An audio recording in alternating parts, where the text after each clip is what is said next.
기도원 사사에 대한 말씀 두 번째 시간입니다. 우리 지난주에도 살폈지만 기도원은 우리가 아는 것처럼 그렇게 용감한 사람은 아니었습니다. 소심한 사람이었고 또 믿음도 작은 사람이었어요. 뿐만 아니라 낮은 자존감의 사람이었어요. 우리가 뭘 해요? 우리 집은 말재예요. 가진 것도 없어요. 뭐 이런 사람을 어떻게 지도자로 쓰나 하나님은. 근데 이렇게 연약하고 볼품없기 짝이 없는 기도원을 하나님이 찾아오셔서 말씀하십니다. 너는 큰 용사라고. 내가 너와 함께 할 터이니 너는 일어나서 나가서 싸우라고.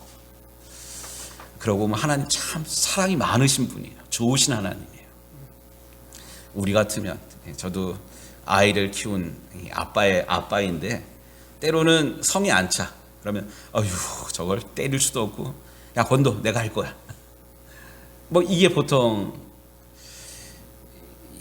제 모습인데, 하나님이 이렇게 연약한 기도원을, 또 소심한 기도원을 밀쳐버리지 않고 너는 큰 용사다. 내가 너와 함께 할게.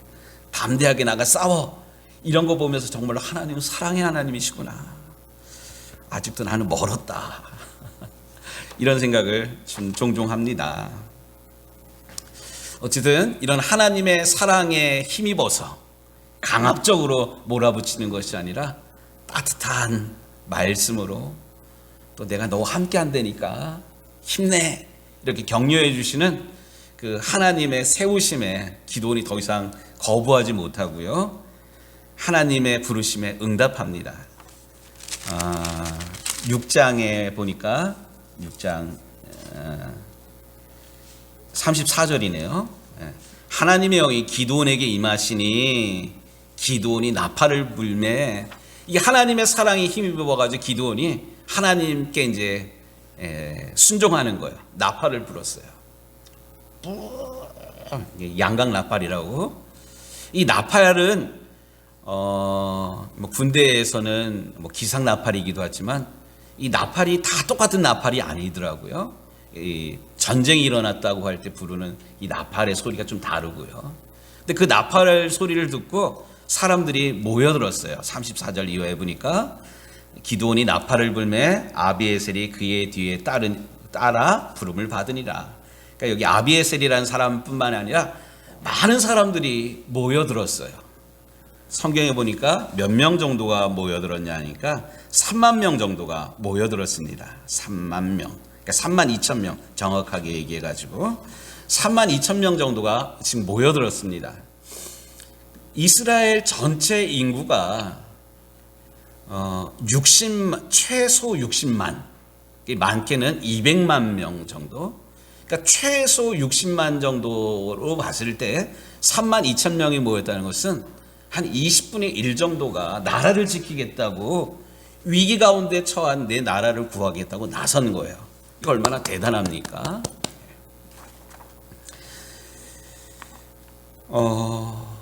이 전쟁에 나가는 것 정말로 쉬운 일은 사실 아니에요.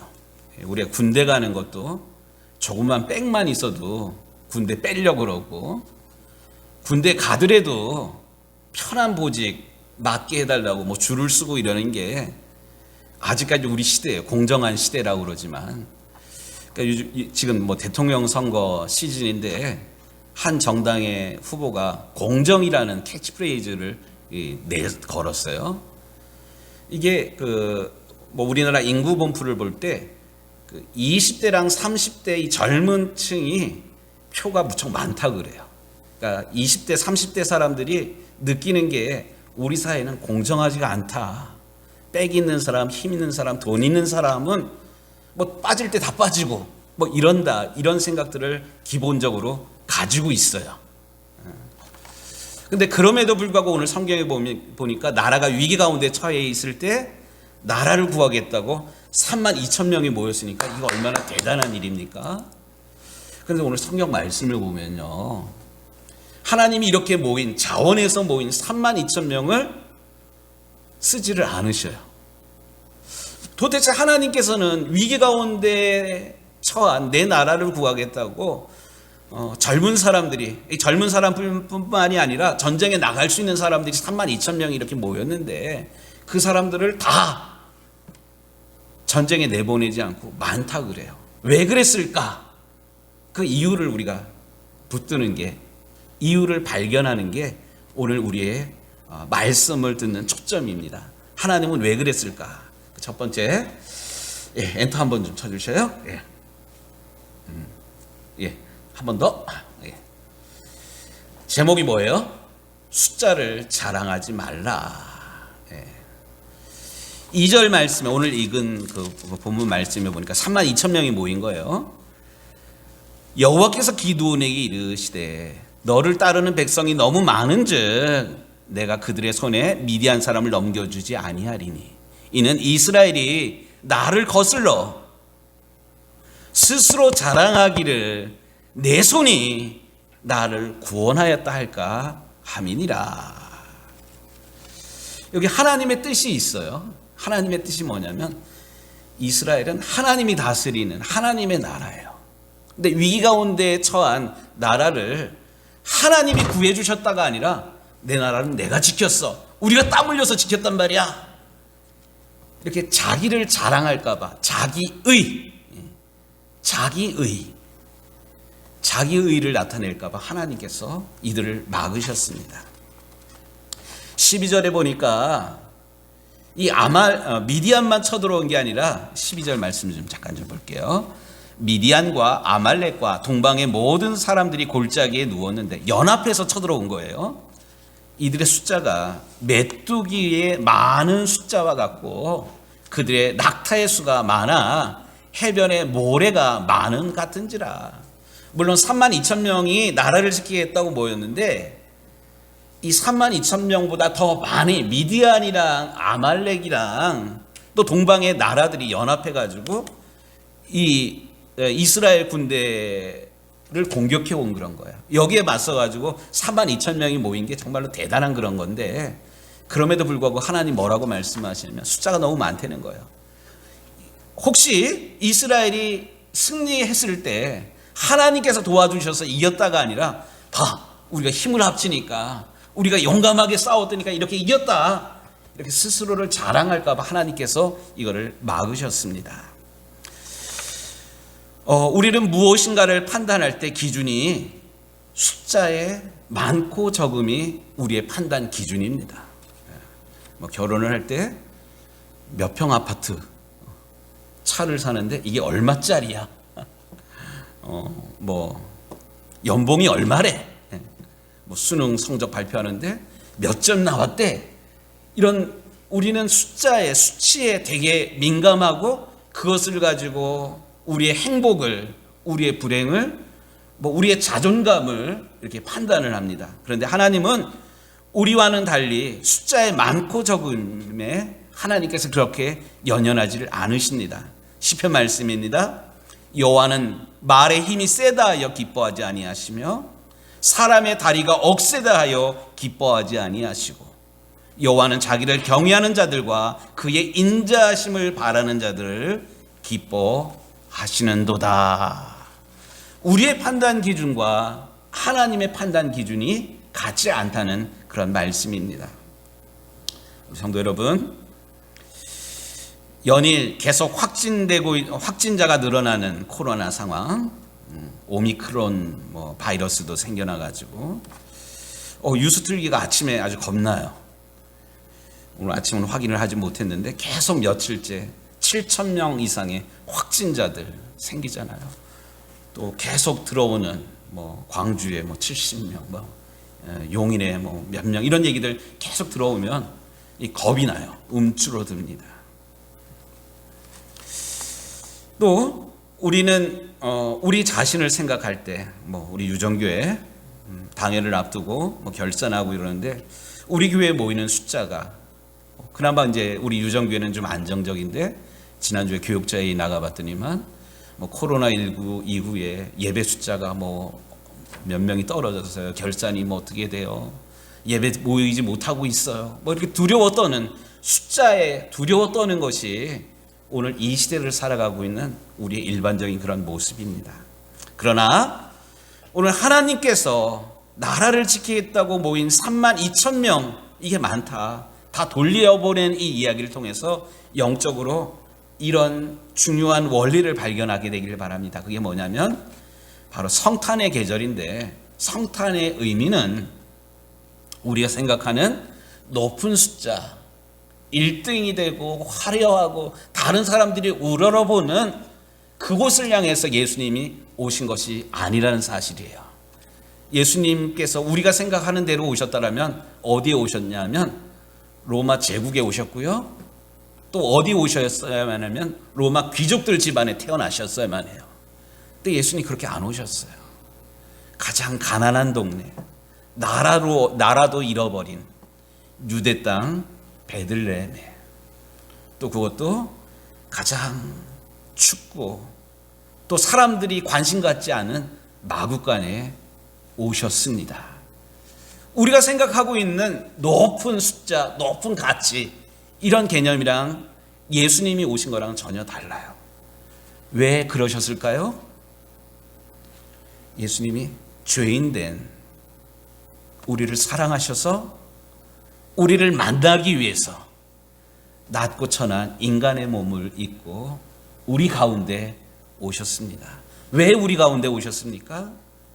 우리를 죄악으로부터 구원하기 위해서 낮고 천한 사람의 모습으로 찾아오신 날이 바로 성탄의 날입니다. 오늘 이 아침에 이 기도원의 300용사 말씀을 들으면서 숫자에 연연하지 마라, 크고 높고 1등이 되는 것에 연연하는 것이 아니라 오히려 낮은 곳에 찾아오신 예수님을 통해서 성탄의 의미, 아니 무엇보다도 나를 사랑하시면서 나를 구원하기 위해서 나와 가장 가까운 곳에 오신 예수님으로 위로받는 이 아침 시간이 되기를 우리 주님의 이름으로 축복합니다. 두 번째는 엔터 한 번만 더 쳐주세요. 뭐를 잃지 말라라고요? 정체성을 잃지 말라. 이렇게 3만 2천 명이 모였을 때 하나님께서 기드온에게 명령합니다. 두려워 떠는 자들 집으로 돌려보내. 오늘 말씀을 보니까 3절 말씀이에요. 이제 너희 백성의 귀에 외쳐 이르기를 누구든지 두려워 떠는 자는 길르앗산을 떠나 돌아가라 하시니 이에 돌아간 백성이 2만 2천 명이요. 3만 2천 명이 모였는데 정말로 두려운 사람 집에 가 그랬더니만 2만 2천 명이 돌아간 거예요. 와, 3분의 1이 돌아갔네요. 그리고 남은 자가 10,000명이었더라. 그러니까 돌아가는 사람 2만 2천 명, 남은 사람 10,000명 합치니까 3만 2천 명이 이렇게 모였다고 얘기를 한 겁니다. 그런데 하나님께서는 이렇게 남은 10,000명도 많다 그러는 거예요. 어이구, 3분의 1이 갔는데 그럼 남아있는 사람 어떡하라고. 이게 두려운데 하나님이 오히려 이거 10,000명도 많다 그래요. 그러면서 이들을 강하게 훈련시킨 다음에 물가로 데려가 가지고 내가 데리고 나가서 싸울 사람을 추리겠다는 그런 거예요. 그러니까 사람들을 강하게 훈련시킨 다음에 추려내는 거예요. 우리 창에도 마찬가지고 우리 아들들도 군대 가가지고 제일 먼저 했던 그런 훈련이 제식 훈련이라는 거 있어요. 기억나죠? 제식 훈련. 차렷, 일중샷, 차렷. 좌로 돌아, 뒤로 돌아, 막 선착순 막 시키고 막 이거. 그러면서 사해의 물을 빼는 그런 거예요. 군인은 명령에 절대 복종하는 거야. 선착순 5명 그러면 무조건 뛰어야 돼. 5명 들어오면 쉬지만 못 들어오면 다시 뭐 이거예요. 이런 게 어디 있어요? 이게 불공평하잖아요. 이게 없어. 군인은 상관의 명령에 절대 복종한다. 이렇게 뺑글뺑글 좌로 치침 우로 치침 막 시키고 이러니까 헉헉거리고 막 이럽니다. 이렇게 무더울 때, 목이 마를 때 하나님께서는 기드온에게 말합니다. 이들을 데리고 물가로 데려가라고. 여기 가면 진가가 나타날 거라고. 목이 바짝 마릅니다. 숨도 막 턱까지 막 이렇게 차요. 물가에 데려가 가지고 니네 마셔. 그러면 100에 99명은 어떻게 할까요? 들어가가지고 내가 군인이라는 거 다 잃어버리고 들어가가지고 뭐 머리 쳐박고 마시고 들어가가지고 막 끼얹는 사람들 있고 뭐 뵐 사람들 다 있을 거예요. 이것을 누가 유심히 보고 있냐면 기드온이 보고 있는 거예요. 하나님께서 그렇게 말씀하셨어요. 이렇게 물을 먹는 사람을 둘로 나눠가지고 각각 나누라 그럽니다. 하나는 오늘 말씀해 보니까 5절에 이에 백성을 인도하여 물가에 데려가매 여호와께서 기드온에게 이르시되 누구든지 개가 핥는 것 같이 혀로 물을 핥는 자들을 너는 따로 세우고 또 누구든지 무릎을 꿇고 마시는 자들도 그와 같이 하라. 머리 쳐박고 막 뭐 이렇게 마시는 그런 사람들, 또 무릎을 꿇고 마시는 사람. 무릎을 꿇고 마신다는 게 뭘까요? 이 군인은 누가 뭐래도 군인이야. 사실 제가 방위를 나와가지고 군대 얘기를 할 자신은 없는데요. 해병대 아들들 보낸 분들한테는 죄송한데 어쨌든 저도 1년 6개월 있는 동안에 시간 헛되게 보내지 않으려고 부단히 노력을 했어요. 땡땡이 안 치고요. 가능하면 빗자루 한 번 더 들려고 그러고 뭐 그랬는데 어쨌든 제가 방위 갔다 온 게 조금도 부끄럽지 않아요. 이해해 주셔요. 네. 근데 훈련소에 있는 동안에 이런 말을 많이 들었어요. 작전에 실패한 군인은 용서받을 수 있어도 경계에 실패한 군인은 용서받을 수가 없다. 이 경계가 뭘까요? 보초 쓰는 그런 거야. 이 훈련소에 있을 때 피곤한데 2명씩 일어나가지고 뭐 불침번을 쓰라 그래요. 불침번이 총 주고 그러는 건 아니에요. 뭐 누가 이불 차내고 있으면 이불 덮어주고 또 저희는 1월달 추울 때 갔는데 뭐 히타가 라제 히타가 들어오는데 건조하거든요. 감기가 들면 안 되니까 시간 이 바닥에다 물 뿌리는 이 역할을 하는 게 그 불침번이 당번이 하는 그런 일이었어요. 어쨌든 내가 피곤하다고 그냥 앉아가지고 졸고 이러면 나만 뭐 잠을 조금 더 잔 게 아니라 그 다음날 우리 막사에 있는 사람들이 다 감기 들어. 건조해가지고 입을 차면 감기 들고 그러니까 어쨌든 그때 하셨던 그런 말씀, 당직사관이 했던 말씀, 작전에 실패한 군인은 용서받을 수 있어도 경계에 가장 기본적인 일에 실패한 군인은 용서받을 수 없다. 이 군인이, 이 사람들이 군인들이잖아요. 목마른 건 다 목말라. 물가루가 가지고 막 마시고 싶어요. 그런데 내가 군인임을 잊지 않는 것, 무릎을 꿇는다는 게 뭐냐면 사주 경계예요. 내가 위급한 상황에도 내가 군인임을 잊지 않고 적들이 혹 쳐들어오는 건 아닌가, 매복해 있는 적들이 있지 않는가 보는 그런 거예요. 물도 먹어야 되잖아요. 머리를 숙이고 물을 마시는 게 아니라 손으로 움켜잡고 이렇게 마시는 그런 사람을 따로 구별했어요. 여기 중요한 것, 누가 뭐래도 내가 군인임을 잊어서는 안 됩니다. 창세기 25장 34절에 보니까 야곱이 떡과 팥죽을 에서에게 주매 에서가 먹으며 마시고 일어나 갔으니, 여기 배고픈 에서가 장자의 명분을 팥죽 한 그릇에 동생에게 팝니다.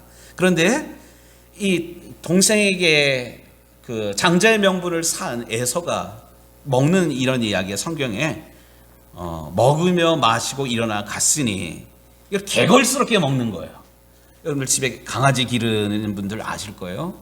강아지가 좋아하는 사료 주면 강아지가 주인이 뺏어 먹을까 봐 그걸 누가 먹어요. 근데 이런단 말이에요. 짐승이에요. 먹으며 마시고 일어나 갔으니 사람다운 모습이 전혀 없습니다. 영어 단어에 eat라는 그런 단어가 있어요. 먹는다는 단어. 또 feed라는 단어, F-E-E-D, feed라는 그런 단어가 있어요. 그런데 eat라는 단어를 사람에게 쓰지 feed라는 단어는 사람에게 쓰질 않아요. 왜 쓰질 않느냐? feed라는 단어는 짐승에게 먹이를 주다 뭐 이런 뜻이에요.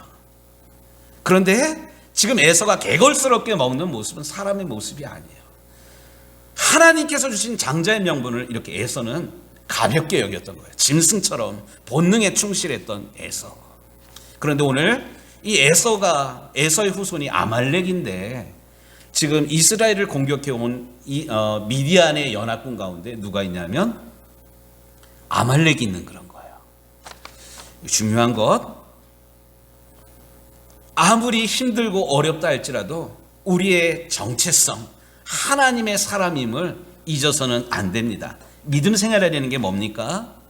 우리가 이 땅에 살고 있지만 땅에 있는 다른 사람들과 똑같이 본능을 쫓아 살아가는 그런 인생이 아니라 우린 땅에 살고 있지만 하늘에 속한 하나님 나라 백성입니다. 이런 영적인 정체성을 잃어버리면 우리는 세상 사람들이랑 똑같이 먹는 것, 입는 것, 더 가지는 것, 더 높아지는 그런 것을 위해서 살아갈 수밖에 없는 그런 삶입니다. 여기서 한 가지 더 우리가 좀 확인해야 될 것이 있는데, 기드온의 이름이 6장 33절에 보니까 여룻바알이라고, 6장 32절에 그날의 기드온을 여룻바알이라 불렀으니 이는 그가 바알의 제단을 파괴하였으므로 바알이 그와 더불어 다툴 것이라 함이었더라. 기드온의 이름이 여룻바알이에요. 여룻바알. 이스라엘 사람들이 지금 살고 있는 가나안 땅은 바알 신과 아세라 신, 풍요의 신, 또 음란한 신, 쾌락의 신이 만연해 있던 그런 지역인데, 이스라엘 사람들이 이 가나안 땅에 정착하면서부터 언제부턴가 나의 정체성을 잃어버리고 그 주변에 있는 사람들이 살아가는 삶을 똑같이 반복하고 있었습니다. 그런데 기드온이 그 바알 신을 무찔렀습니다. 그렇기 때문에 여룻바알이라고 이름하였던 것처럼 기드온만 여룻바알, 바알과 싸워 그들을 무너뜨린다가 아니라 이 하나님의 군대로 부름받은 사람들은 시대와 또 시대의 쾌락의 문화와 세상과 싸워 이겨야 되는 그런 사람들이었습니다. 바로 하나님께서 32,000명을 가지고 그들을 데리고 싸운 것이 아니라 자기의 영적인 정체성을 잃지 않는 300명만을 데리고 싸움을 하셨던 이유가 바로 여기에 있습니다. 사랑하는 성도 여러분, 이제 말씀 마무리하고자 합니다. 사사기 시대의 죄악은 뭐냐면, 그때 이스라엘의 왕이 없으므로 각기 자기 소견에 오른 대로 살았더라. 자기 소견에 오른 대로 살았던 그런 시대가 사사 시대의 패망의 이유였습니다. 영어로 죄라는 그런 단어를 보면 sin, sin 이 단어를 쓰는데 결국 sin, 모든 것의 기준이 나예요. 내 소견에 오른 대로 내가 좋으면 돼, 내가 편하면 돼, 내가 기분 좋으면 돼. 이것이 가나안 정착 시대뿐만 아니라 오늘날 우리 시대에도 모든 판단의 기준이 내 위주입니다. 이렇게 살아서는 우리가 하나님의 속한 하나님의 백성이 될 수 없고 하나님의 영광을 위해서 살아갈 수도 없습니다. 이런 삶을 우리가 동일하게 살아간다면 우리를 통해서 하나님의 나라가 이루어질 수가 없습니다. 에베소서에 있는 말씀입니다. 너희가 주 안에서 그 힘의 능력으로 강건하여지고, 하나님의 힘입니다. 우리의 힘이 아니라 마귀의 간계를 능히 대적하기 위하여 하나님의 전신갑주를 취하라. 이는 악한 날에 너희가 능히 대적하고 모든 일을 행한 후에 서기 위함이니 진리로 허리띠를 띠고. 다음 그림 좀 보여주셔요. 네, 그림 좀 엔터 한번 좀 쳐주셔요. 이 전신갑주 이야기인데, 진리로 허리띠를 띠고 또 의의 호신경을 붙이고 복음의 신을 신고 믿음의 방패를 들고 구원의 투구와 성령의 검 곧 하나님의 말씀을 취하는, 이게 무장한 거예요. 근데 똑같은 군인인데 옆에 있는 군인 좀 보세요. 이 군인을 뭐라 그러는지 아세요? 예비군 아니에요. 야비군이라 그래요. 야비군의 특징, 모자를 삐딱하게 쓰고 짝다리 짚고 이렇게 하고 워카 이렇게 풀어헤치고. 이 군인 아니에요. 군인 같은데 군인이 아니에요. 전신갑주로 무장을 해야 돼요. 여기 말이 참 재미있어요. 뭐든지 대충 때우려는 정신 상태, 구원의 투구가 없는 그런 거야. 살짝 얹어놓고 있다가 틈만 나면 벗어놓는 구원의 전투모. 예배당에서는 하나님만 바라보는데 나가면 세상적인 가치로 살아가는 거야. 진리의 허리띠 봅시다. 착용할 생각조차 해보지 않고 뭐 있습니다. 여기 뭐 제일 건장한 분이 우리 은택 씨가 있는데, 제가 은택 씨를 제 마음대로 막 끌고 다닐 수가 있어요. 말루가 아니라 은택 씨의 허리춤을 잡으면 끌려올 수밖에 없어요. 허리가 이렇게 중요하거든요. 우리가 진리로 허리띠를 매지 않으면 우리가 예수 믿는 사람인지 아닌지 분간이 안 가요. 신발, 신이 편해야지 운동을 할 수가 있어요. 운동하시는 분들 가장 기본이 신발이잖아요. 복음의 신발. 그런데 불편하다고 우리가 예수 믿는다는 것이 서야 될 곳, 가려야 될 곳 구분되어 있는데 아무데나 가고 아무데 찝적대고 아무데 기웃기웃하고, 이거 복음의 사람이 절대로 아니거든요. 이게 안타까운 게 오늘날 믿음이 있다고 하면서 싸움에 나간다고 하면서도 이게 군인인지 야비군인지 구분이 안 되는 이런 상태가 그림으로만 나타나는 것이 아니라 오늘 2021년을 살아가고 있는 이 땅의 그리스도인들의 모습은 혹시 아닌지요? 지난주에 그 목사님들 모임이 있어서 좀 다녀왔습니다. 모임의 주제가 코로나19 시대, 기후 위기의 시대에 교회가 어떤 역할을 해야 되나 뭐 이런 주제를 가지고 감신대 이정배 교수님이랑 같이 공부하는 그런 모임이었는데요. 이정배 교수님이 하시는 그런 말씀이 있어요. 지금 한국 교회는, 이 한국 사회는, 아니 이 인류는 코로나 이전과 이후로 이렇게 갈리게 될 거라고. BC와 AD. 2000년 전에 예수님이 오신 기준으로 BC와 AD로 나누는데 인류 역사는 코로나 이전과 코로나 이후로 나뉘게 될 거라고. 안타까운 게 아무리 일상을 회복하려고 해도 옛날로 돌아가기는 쉽지가 않다는 그런 거예요. 옛날이 뭐냐? 기존의 우리의 가치, 1등, 더 많이 가지고 더 높아지고 이랬던 가치, 이게 다 무너지게 된다는 거예요. 교회도 마찬가지라는 거예요. 부흥과 성장 위주의 교회는 이제 없어. 교회 젊은이들 다 떠났잖아요. 이게 우리 교회만의 문제가 아니라 앞으로 한국 교회가 이렇다는 거예요. 아까 뭐 젊은이들이 공정하지 않다고 그렇게 생각한 그거 이상으로 기존 교회가 이 젊은이들의, 청년들의 마음을 또 말씀으로 세우지 못한 그런 것뿐만 있는 것이 아니라 이 청년들의 눈에 비친 교회의 모습이 온전치 않다는 거예요. 그들의 기준에. 중요한 것. 하지만 살아남는 교회는 어떤 교회냐? 작지만 강한 교회만 살아남는다고 말씀하시더라고요. 작지만 강한 교회.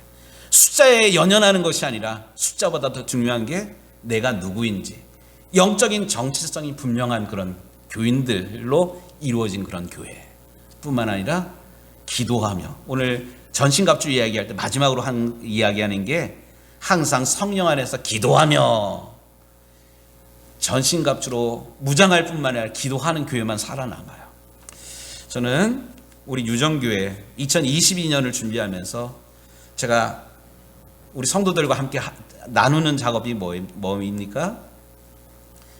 전도 폭발. 이 전도 폭발, 전도하는 게 중요한 게 아니라 내가 믿는 예수가, 내가 왜 예수를 믿어야 되는지, 또 내가 사랑하는 사람들에게 왜 예수를 전해야 되는지, 그것들을 이 전도 폭발 이 훈련을 통해서 한 주 한 주씩 준비하고 있습니다.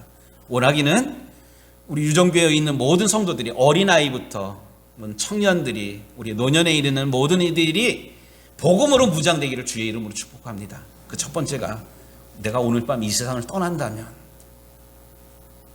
나는 천국에 들어갈 것을 확신하고 있는지, 그 이유가 정말로 예수님 때문인지, 내가 교회 오래 다녔기 때문에, 내가 권사이고 장로이고 또 3대째 4대째 예수 믿는 집안에 있었기 때문에 나는 천국에 들어갈 수 있다고 혹시 생각하고 있는 것은 아닌지, 그게 아니라 정말로 예수님 때문에 내가 구원받았음을 확신하는, 이런 확신으로 끝나는 것이 아니라 기도하면서, 오늘 기도원의 300용사가 미디안의 연합군들과 싸워 이겼던 그런 것처럼 하나님께서는 거룩한 전쟁을 우리를 통하여서 이루고 가실 때 잘 훈련되고 준비되고 또 기도하면서 가는 곳마다 있는 곳마다 승전과 계가를 부를 수 있는 우리 유정교회 모든 성도들이 되시기를 우리 주님의 이름으로 축복합니다.